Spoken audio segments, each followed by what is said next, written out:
local share market is set to spend the day playing catch-up with global markets after taking the day off yesterday. But all signs point to another solid session for the ASX 200. Our Sky News business reporter Chris Kohler joins me now live. Chris, how's the index looking so far today?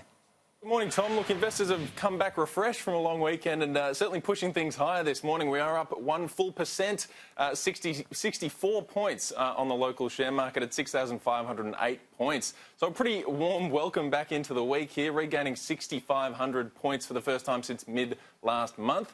All things looking like we're going to have our fifth solid positive session in a row. We've gained about 3% in those 5 sessions. Now, look, plenty going on this morning. The best performing stock on the local market is Vocus, up 12.5%.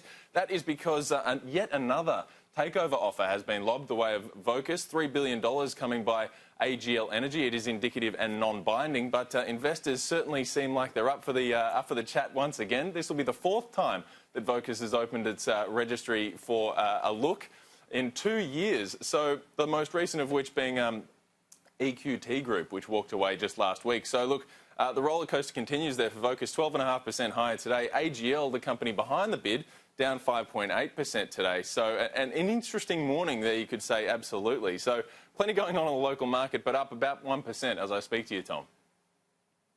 Yeah, you look at those 2 percentages and you can get an idea of what punters think is the value in terms of that offer, or who's paying a bit too much, mainly. So that's the market today. What are we looking at? What are some of the big factors going to be this week, Chris? Yeah, look, certainly. We've got, just staying on today for 1 second, Tom, we've got NAB's business survey dropping at 11:30. That's going to be pretty important. We get a look at confidence and conditions out of the business space, just to see whether or not confidence has indeed continued to push higher after the end of the federal election. We know that that was a really big risk factor for a lot of small, medium and large businesses, so it'll be good to see how they're all feeling. The Queensland budget, of course, being tabled at 2 p.m. today.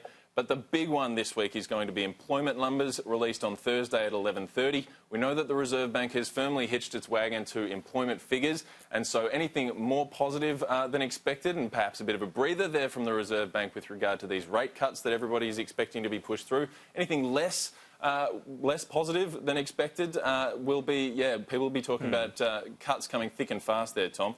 And look, I mean, pushing back 1 step further, and we've still got the G20 at the end of this month. A lot of people expecting some more, I suppose, anxiety ahead of that. So certainly things are going to be interesting this week. Chris, can I just ask as well, obviously we had in the wake of the election this surge for the stock market. Over the next few weeks it seemed to basically peter out. I know it's so hard to just put one factor into the share market, but was that more a factor of sort of global headwinds, of people now forgetting about the miracle result and wondering, well, hang on, what else is going to be happening in a positive sense for the economy, even if Labor's higher taxing regime has been avoided? Yeah, look, certainly a lot of this has been about the local factors, like the rate cuts and like the end of the federal election, and also the easing off of the lending policies from APRA. But so much of this is about what's happening on the international scale at the moment, particularly what's been happening between the US and China, but then also what's been happening between the US and Mexico. The easing off just over the weekend of that particular trade dispute saw shares push higher, and that could be why we're seeing some positivity on our local market today as well. The volatility index came down, the gold price came down. Those sorts of things show that a lot of international traders and traders in Australia are keeping a really close eye on what Donald Trump is doing at the moment. So this is why it's such a big month here as we head towards the G20 summit. And Donald Trump has confirmed that he will be meeting with Xi Jinping at that summit towards the end of this month. And even that has given people a little bit of confidence that maybe a trade resolution can be found. Chris Kohler, thank you. Cheers.